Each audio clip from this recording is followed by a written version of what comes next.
बिस्मिल्लाहिर्रहमानिर्रहीम। अस्सलाम वालेकुम नाज़रीन, आप यूट्यूब चैनल देख रहे हैं। मैं इमरान ख़ान हूँ। पेशावर में बड़ा अफसोसनाक बम धमाका हुआ है और बड़ा खौफनाक धमाका था ये। दहशतगर्दी काबू नहीं आ रही, लगातार बढ़ती चली जा रही है। पहले मैं आपको वाक़े के बारे में, उसके नुकसान के बारे में बताता हूँ और फिर इसके बाद हम इसकी तफसील के साथ चीज़ें आपके सामने रखेंगे। सबसे पहले तो ये है कि पेशावर का किस्सा खानी बाज़ार है और यहाँ पे बहुत ज़्यादा पहले भी धमाके होते रहे हैं।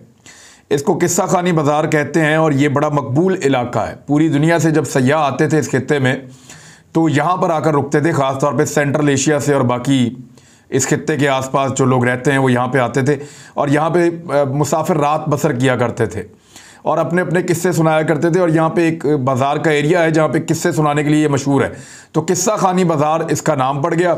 और यहाँ पे अंदरून बाज़ार के अंदर बड़ी तंग गलियाँ हैं और वहाँ एक इलाका है कूचा रसालदार। वहाँ की एक जामे मस्जिद है जो अहले तशी बरादरी की मस्जिद है और उस मस्जिद में नमाज जुमा के दौरान खुदकुश धमाका हुआ। उसके नतीजे में इब्तदाई जो इतलात आई थी उसमें 30 अफराद शहीद हुए थे और 80 से ज़ायद ज़ख्मी बताए जा रहे थे। लेकिन अब जो शोहदा की तादाद है, रिपोर्ट हो रही है जिस वक्त मैं वीडियो कर रहा हूँ, 55 से ज़ायद, और जो ज़ख्मी हैं उनकी तादाद भी बहुत बढ़ गई है और कुछ ज़ख्मियों की हालत बदस्तूर ख़तरे के अंदर है। अब एसएसपी ऑपरेशन हारून रशीद ने बताया कि बज़ाहिर ये खुदकुश धमाका था। खुदकुश हमलावर पहले आया, उसने फायरिंग की। फायरिंग करने से भगदड़ मची। जो पुलिस वाले वहाँ सिक्योरिटी की ड्यूटी दे रहे थे उनमें से एक को जो है वो उसने मार दिया और एक को शदीद ज़ख्मी कर दिया। और उसके बाद फिर वो अंदर दाखिल हुआ जहाँ पे लोग इबादत कर रहे थे और फिर एक धमाका खुदकुश मुबैना तौर पे हुआ है और उसके नतीजे में बहुत बड़ी तबाही फैली है। ऐनी शाहिदीन के मुताबिक जिस वक्त ये हमला किया गया उस वक्त बहुत बड़ी तादाद में नमाजी वहाँ मस्जिद में मौजूद थे, जबकि हमलावर ने धमाका करने से कबल फायरिंग भी की है। अब ये यहाँ पे रेस्क्यू करने का मामला भी बड़ा मुश्किल है। प्राइम मिनिस्टर ऑफ पाकिस्तान ने इसके ऊपर नोटिस लिया, इसकी मजम्मत की और उसके बाद उन्होंने इस पर एक रिपोर्ट भी तलब कर लिया है। और वज़ीर आज़म ने वज़ीर दाखिला से मुलाकात भी की है। वज़ीर दाखिला शेख रशीद का कहना है कि धमाका अलमनाक है, हलाकतों की बड़ी तादाद है, इस पर जितनी मजम्मत की जाए कम है। ऑस्ट्रेलिया की टीम 24 साल बाद पाकिस्तान आई है। मुल्क दुश्मन कुव्वतों से ऑस्ट्रेलिया टीम की आमद बर्दाश्त नहीं हुई। इस धमाके में वही लोग मुलव्वस हैं जो पाकिस्तान की तरक्की बर्दाश्त नहीं कर सकते। ये वही लोग हैं जो पाकिस्तान को कमज़ोर करना चाहते हैं। धमाके के मुताल्लिक कोई थ्रेट अलर्ट जारी नहीं हुआ था। अब ज़रा आ जाएँ थोड़ा सा कि पाकिस्तान में दहशतगर्दी क्यों बढ़ रही है। इसका जवाब पाकिस्तान की सिक्योरिटी फोर्सेस के पास और पाकिस्तान के इंटेलिजेंस इदारों के पास है। सबसे पहले तो ये है कि अफ़गानिस्तान के अंदर जब सूरत हाल बदली तो पाकिस्तान के जो सिक्योरिटी इदारे हैं उनका ये एस्टीमेट था और ये इन्फॉर्मेशन शेयर भी की गई पाकिस्तान के जो मीडिया के लोग हैं उनके साथ कि अफ़गानिस्तान का जिस तरह का सल्यूशन हुआ है उसमें नुकसान भारत का हो रहा है और पाकिस्तान का फ़ायदा हो रहा है। ये बताया गया कि भारत की सारी चालें नाकाम हो गई हैं और पाकिस्तान को अफ़गानिस्तान में फ़तह हासिल हुई है और पाकिस्तान के अंदर दहशतगर्दी कम हो जाएगी या ख़त्म हो जाएगी। भारत जिस दहशतगर्दी को अफ़गानिस्तान से पाकिस्तान में स्पॉन्सर करता था वो सिलसिला भी रुक जाएगा। ये दावे पाकिस्तान की सिक्योरिटी फोर्सेस और हुकूमत के थे और हमारे पास डायरेक्टली यही इन्फॉर्मेशन इन्हीं सोर्सेज से आती थी और वो इन्फॉर्मेशन हम अपने लोगों के साथ शेयर करते थे। लेकिन हालात उसके बरक्स हुए हैं। जब से अफ़गानिस्तान का मामला रिजॉल्व हुआ है या वहाँ से अमेरिकन फ़ौजियों ने इनखला किया है उसके बाद से लेकर अब तक पाकिस्तान में दहशतगर्दी की एक नई लहर आई है। दहशतगर्दी के अंदर बहुत ज़्यादा इजाफा हुआ है और बहुत तेज़ी से दहशतगर्दी के वाक़यात बढ़ते चले जा रहे हैं। चाहे वो बलूचिस्तान है या पाकिस्तान के दीगर इलाके हैं, वहाँ पे इस किस्म के वाक़यात दहशतगर्दी के रुकने का नाम नहीं ले रहे। कभी मुज़ाकरात की खबरें आती हैं, कभी ये खबरें आती हैं कि एक वफ़द तहरीक तालिबान से मुज़ाकरात कर रहा है, कभी अफ़गान तालिबान के साथ मुज़ाकरात किए जाते हैं और उनको कायल किया जाता है कि वो तहरीक तालिबान को रोकें, लेकिन तमाम चीज़ों में नाकामी हासिल होती है। मुज़ाकरात और मुज़ाकरात के साथ दहशतगर्दी के हमले, अभी तक इसकी ज़िम्मेदारी तो एज सच तहरीक तालिबान पे हम डाल नहीं सकते जब तक कोई कबूल ना करे, लेकिन इंडिया ने इसका भरपूर फ़ायदा उठाया है। इंडिया ने इसका फ़ायदा कैसे उठाया, कुछ चीज़ें मैं आपके सामने रख देता हूँ, उससे आपको आइडिया हो जाएगा। इंडिया के अंदर टॉप ट्रेंड कर रहा है पेशावर। टॉप ट्रेंड पे इंडिया में इस वक्त पेशावर मौजूद है जब मैं ये वीडियो रिकॉर्ड कर रहा हूँ। और उसके अलावा इंडिया के जितने जर्नलिस्ट हैं, जितने मीडिया अकाउंट्स हैं, वो सारे के सारे दो मखसूस मीडिया अकाउंट्स के ऊपर, जिनमें से एक ऑस्ट्रेलिया क्रिकेट का ऑफिशियल ट्विटर हैंडल है और दूसरा आईसीसी का जो ट्विटर हैंडल है, इनके नीचे लगातार ट्वीट कर करके ये कह रहे हैं कि बिल्कुल जहां आप क्रिकेट खेल रहे हैं करीबी धमाका हुआ, हालांकि पेशावर बहुत दूर है, लेकिन जहां आप क्रिकेट खेल रहे हैं वहां करीबी धमाका हुआ है, इतने सारे लोग मारे गए हैं, आपके ऊपर भी हमला हो सकता है, बुलेट प्रूफ जैकेटें पहन लें या पाकिस्तान को छोड़कर भाग जाएं। अब वो प्रोपेगेंडा अपने उरूज पर है जो दुश्मन करना चाहेगा। मामला यह है कि दुश्मन तो वही करता है जो वो करना चाहता है, दुश्मन वही करता है जिसमें उसका फायदा और हमारा नुकसान होता है। सवाल यह पैदा होता है कि हम क्या करते हैं। जनरल कमर जावेद बाजवा साहब को एक एक्सटेंशन मिली थी और जब एक्सटेंशन दी गई थी तो जवाब ये बताया गया था पाकिस्तानियों को कि आर्मी चीफ को एक्सटेंशन देना इसलिए ज़रूरी है कि पाकिस्तान के सिक्योरिटी मामला बड़े हसास हैं और एक एक्सटेंशन इस वक्त बहुत ज़रूरी है। लेकिन अगर आप हालात का जायज़ा लें तो जिस वक्त जनरल कमर जावेद बाजवा अपना पहला दौर मुकम्मल कर रहे थे उस वक्त पाकिस्तान में दहशतगर्दी कम थी, लेकिन जब जनरल कमर जावेद बाजवा साहब को एक्सटेंशन मिली है उसके बाद से लेकर अब तक दहशतगर्दी के वाक़यात में इजाफा हुआ है। यानी एक्सटेंशन का जो जवाब था वो यही था कि पाकिस्तान को बचाना है, पाकिस्तान को मज़ीद महफूज करना है और अंदरूनी और बैरूनी ख़तरात से निपटने के लिए इस वक्त बाजवा साहब की जो पॉलिसी है उसका कंटिन्यू होना बहुत ज़रूरी है और बाजवा डॉक्ट्राइन के ऊपर बाजवा साहब काम करेंगे। लेकिन ये बात जो है वो जनरल बाजवा साहब के लिए भी बहुत अहमियत रखती है कि वो तारीख में अपना नाम कैसे याद रखना चाहेंगे। जनरल राहील शरीफ ने बड़ी कामयाबी दिखाई थी, दहशतगर्दों की कमर तोड़ी थी और उनकी कामयाबी की दास्तानें जो हैं वो आज भी रकम हैं और पाकिस्तानी फ़ख्र से कहते हैं कि जनरल राहील शरीफ ने दहशतगर्दों के साथ सही तरीके से पंजा आजमाई की थी और पाकिस्तान को महफूज बनाया था। लेकिन जनरल कमर जावेद बाजवा जिनकी दूसरी टर्म ख़त्म होने वाली है कुछ अरसे के बाद, तो क्या वो इस धब्बे के साथ रिटायर होना चाहेंगे जिसमें पाकिस्तान में दहशतगर्दी बढ़ी है? तो ये पाकिस्तान के इदारों, पाकिस्तान की सिक्योरिटी फोर्सेस और पाकिस्तान की इंटेलिजेंस की नाकामी है। देखिए, हम बहुत दफ़ा ये बात करते हैं कि बहुत सारे वाक़यात ऐसे होते हैं जिनको होने से पहले इंटेलिजेंस इदारे या फ़ौज रोक देते हैं, लेकिन तमाम वाक़यात रोकने होते हैं। अगर एक भी वाक़या हो जाए, फ़र्ज़ करें अमेरिका के अंदर दहशतगर्दी का एक वाक़या होता है, तो उनकी इंटेलिजेंस के ऊपर कोई इल्ज़ाम नहीं लगाएगा क्या? उनकी जो इदारे हैं, जो सिक्योरिटी इदारे हैं, जो फोर्सेस हैं, जो इंटेलिजेंस के ज़राए हैं, क्या उनके ऊपर उंगली नहीं उठेगी? बरतानिया में होगा तो वहाँ भी उंगली उठेगी, रूस में होगा तो वहाँ भी उंगली उठेगी, जर्मनी और फ्रांस में होगा तो वहाँ भी उंगली उठेगी, चाइना या जापान में होगा तो वहाँ पर भी उंगली उठेगी। तो इस तरह पाकिस्तान के अंदर भी दहशतगर्दी के अगर कुछ वाक़यात को रोक सकती है फ़ौज या रोकती है और इसके बावजूद वाक़यात होते हैं, तो वो जो रोकने वाले वाक़यात हैं वो तो जिम्मेदारी थी रोकना, और जो नहीं रोक पाए वहाँ जिम्मेदारी पूरी करने में नाकाम रहे, तो फिर वहाँ नाकामी के ऊपर जो है वो सवालात उठेंगे, उंगलियाँ भी उठाई जाएंगी। तो जनरल बाजवा साहब को और उनकी टीम को बहुत शदीद काम करने की ज़रूरत है और हुकूमत वक्त को सिक्योरिटी के इन सारे मामलात को रिव्यू करने की ज़रूरत है कि कहीं कोई ऐसी गलती तो नहीं कर रहे वो पॉलिसी में, या कहां गलती हो रही है जिसकी वजह से पाकिस्तान में लगातार दहशतगर्दी के वाक़यात बढ़ते चले जा रहे हैं। वैसे हमेशा हम पाकिस्तान की सिक्योरिटी फोर्सेस को दहशतगर्दों के खिलाफ या बैरूनी खतरात के खिलाफ सपोर्ट करते हैं और आइंदा भी करते रहेंगे, हमेशा करते रहेंगे। हमेशा हर उस फौजी को सपोर्ट करेंगे जो मादरे वतन के लिए जान कुर्बान कर रहा है। लेकिन इंटेलिजेंस फेलियर्स होते हैं और उनके ऊपर सवालात उठते हैं और इसके लिए जिम्मेदार वो चंद बड़े होते हैं जिनके पास बड़ी सेंसिटिव ना सिर्फ इंफॉर्मेशन होती है, बड़े सेंसिटिव मामलात को वो हैंडल कर रहे होते हैं। अगर हमारा दुश्मन तगड़ा है, तेज़ है, तो हमें उसके मुकाबले के लिए उससे ज़्यादा तगड़ा और तेज़ होना पड़ेगा।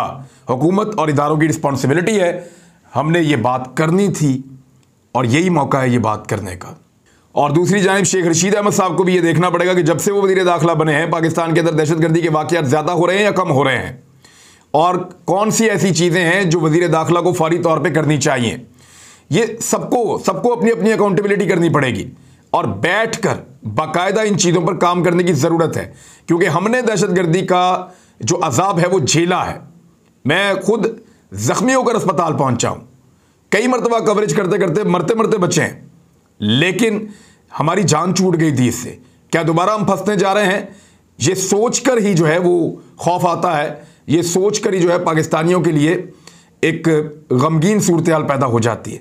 लिहाजा पहले तैयारी कीजिए, इससे पहले कि जंग आपके दरवाजे पर पहुंचे, जंग को ठीक जगह पर जाके लड़िए। दूसरी जानिब इस अफसोसनाक वाक़े के बाद भी पाकिस्तान की अपोजिशन जमातों ने आज भी अपनी पॉलिटिक्स जारी रखी है। ना सिर्फ अपोजिशन जमातों ने बल्कि हुकूमत के अरकान ने भी, और एक दूसरे पर तंज कर रहे हैं, एक दूसरे का मजाक उड़ा रहे हैं सोशल मीडिया पर भी। पेशावर वाले धमाके के बावजूद आप जाकर देख लें हुकूमती तर्जुमानों के या अपोजिशन के तर्जुमानों के या उनके लीडर्स के बयानात और जो खबरें आ रही हैं उनको, कि वो इस तरह के वाक़यात को लेकर कितने संजीदा हैं।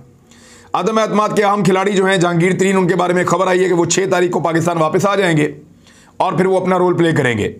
शहबाज शरीफ ने फजलुर रहमान साहब ने आपस में गुफ्तगू की है टेलीफोन पे, और शहबाज शरीफ साहब ने मुबैना तौर पे फजलुर रहमान साहब को ये कहा है कि काफ लीग ने मेरी बेइज्जती की है, मेरी तौहीन की है। मैं आपके कहने पर उनको दावत दी, जब मैंने उनको दावत दी कि मेरे घर आइए तो उन्होंने आने से इनकार कर दिया और मेरी खाने की दावत कबूल ना करके मेरी तौहीन की गई है। जिस पर फजलुर रहमान ने कहा कि इतला मिलने पर चौधरी शुजात के बेटे को टेलीफोन किया था। सालिक हुसैन ने गुफ्तगू में वाक़े से लाइल्मी का इजहार किया है। मौलाना फजलुर रहमान का यह भी कहना था कि चौधरी बरादरान दावत कबूल करके क्यों नहीं आ सके, ये तो परवेज़ इलाही ही बता सकते हैं। दूसरी जानिब फजलुर रहमान और आसिफ अली ज़रदारी के दरमियान मुलाकात जो हुई थी उसमें वज़ीर-ए-आज़म इमरान खान के खिलाफ तहरीक एतमाद का ड्राफ्ट तैयार करने का दावा किया गया है। ताहम तहरीक कब पेश की जाएगी इसका तायुन नहीं हो सका। हालांकि 48 घंटे का टाइम फजलुर रहमान साहब ने दिया था, लेकिन वो 48 घंटे भी गुजर गए हैं। वज़ीर-ए-आज़म पाकिस्तान अपने आप को मजबूत करने के लिए और तहरीक एतमाद से बचने के लिए 9 मार्च को कराची में MQM पाकिस्तान के मरकज़ जाएंगे और गवर्नर सिंध इमरान इस्माइल उनके साथ होंगे। और इस्लामाबाद में वैसे इनकी मुलाकात हुई है और इत्तेहादियों के साथ ताल्लुकात के हवाले से बातचीत हो रही है। और MQM पाकिस्तान के मरकज़ इमरान खान साहब अपने साथियों के हमरा बहादुराबाद जाएंगे और वहाँ जाकर MQM के गिले शिकवे भी दूर करेंगे। तो काफ लीग और MQM तो हैंडल हो गए हैं, अब जहांगीर तरीन का देखना है कि वो वापस आने के बाद क्या करते हैं। शहबाज शरीफ साहब का जो सबसे बड़ा मसला है वो रमज़ान शुगर मिल है। उनका जो सबसे बड़ा मसला है वो चपड़ासी है, वो मकसूद है। जिन लोगों के अकाउंटों में अरबों रुपए शहबाज शरीफ साहब के ख़ानदान के आए और फिर इनके ख़ानदान के लोगों के अकाउंटों में ट्रांसफ़र हो गए, तो शहबाज शरीफ साहब के पैसे गरीबों के अकाउंटों में गए और बहुत बड़े पैमाने पर गए और फिर वो पैसे वहाँ से इनके अकाउंटों में आए। तो इस किस्म की मनी लॉन्ड्रिंग का कोई जवाब ये अभी तक फराहम नहीं कर पाए, लेकिन बरीयत के लिए उन्होंने एहतसाब अदालत में दरख्वास्त दे दी है। उन्होंने कहा मैं बतौर वज़ीर आला पंजाब अवाम के अरबों रुपये बचाए, इससे क्या ताल्लुक़ है। तमाम हुक्मरान कहते हैं हमने अवाम के अरबों रुपये बचाए, सभी ये कहते हैं। उस्मान बुज़दार ने आपसे भी ज़्यादा बचाए, भाई काम ही नहीं किया तो पैसे ही बचने और क्या होना है। सिक्योरिटी भी नहीं ली, कैंप ऑफिस भी नहीं बनाए, अल्ले तल्ले भी नहीं है आपकी तरह के। आपके तो बच्चों की भी सिक्योरिटी, बच्चों के बच्चों की भी सिक्योरिटी, दमादों की भी सिक्योरिटी, बेटियों की भी सिक्योरिटी, सबके घर अलग-अलग जो है वो सिक्योरिटी लगी हुई थी। तो वो उस्मान बुज़दार साहब के तो इससे भी ज़्यादा वो पैसे बचा रहे हैं। लेकिन मामला ये है कि पैसे कमा कहाँ से रहे हैं, ये बड़ा सवाल है। तो मेरे इक़दामात से मेरे ख़ानदान को नुकसान पहुंचा, यानी जो मैं कर रहा था मेरे ख़ानदान को उल्टा नुकसान पहुंचा है उससे। रमज़ान शुगर मिल में शेयर होल्डर नहीं हूं और डायरेक्टर भी नहीं हूं, जबकि अपनी जायदाद में भी मैंने बच्चों में तकसीम कर दी है।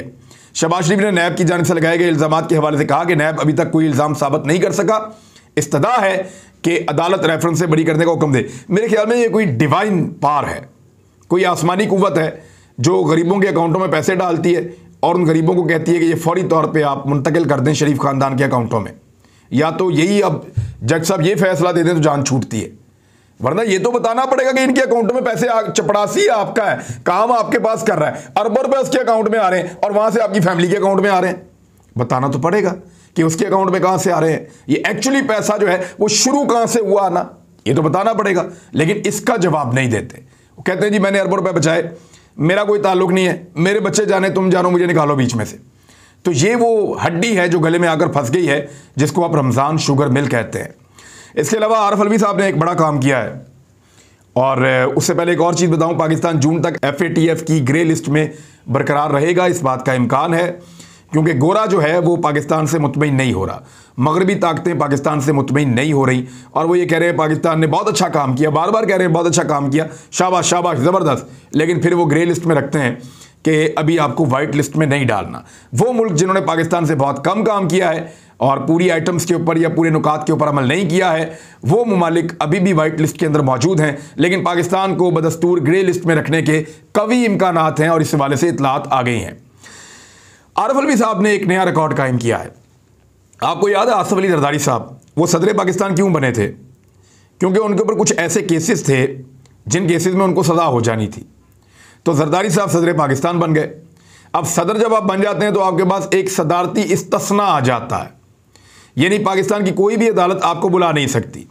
जब आप सदर पाकिस्तान बन जाते हैं तो आपको इस्तिस्ना हासिल हो जाता है, आपके खिलाफ कोई कानूनी कार्रवाई नहीं हो सकती, आपको कोई अदालत बुला नहीं सकती, आपके साथ अदालती कार्रवाई नहीं हो सकती, आपके खिलाफ अदालतें इस किस्म की एक्टिविटीज़ नहीं कर सकती। तो आरफ अलवी साहब ने, इनके ऊपर एक मुकदमा बना हुआ था कि पार्लियामेंट के ऊपर जो हमला हुआ एक, और उसके अंदर एक केस बना बाद में, पार्लियामेंट अटैक केस, उसमें आरफ अलवी साहब भी नामजद थे। तो आरफ अलवी साहब ने, सदर पाकिस्तान ने इंसदाद दहशतगर्दी की अदालत में ज़ेर समाअत पार्लियामेंट हमला केस में अपना सदारती इस्तिस्ना ख़त्म करने की दरख्वास्त दायर कर दी। उन्होंने कहा कि मैं आम शहरी की हैसियत से पेश हुआ और मैं कोई सदारती इस्तिस्ना नहीं रखना चाहता, और मैं आम शहरी की हैसियत से अदालत में पेश होकर अपने केस का सामना करना चाहता हूं, क्योंकि आईने पाकिस्तान मुकद्दम है, उसमें तो मुझे इस्तिस्ना है, लेकिन इस्लाम जो है उसके अंदर किसी किस्म का कोई इस्तिस्ना नहीं है, चाहे कोई कितने बड़े मर्जी ओहदे के ऊपर हो। तो मैंने इस्तिस्ना नहीं लेना, मैं अदालत आऊँगा और मेरे ऊपर आम शहरी की तरह कार्रवाई की जाए। लेकिन जरदारी साहब ने यह जुर्रत नहीं दिखाई थी अपने दौर में, बल्कि उन्होंने अपना एक वज़ीर आज़म कुर्बान कर दिया था सिर्फ इसलिए कि मुझे इस्तिस्ना है, मुझे अदालत कैसे पूछ सकती है। अब तक के लिए इतना ही। अपना ख्याल रखिएगा, अपने इस चैनल का भी। अल्लाह हाफ़िज़।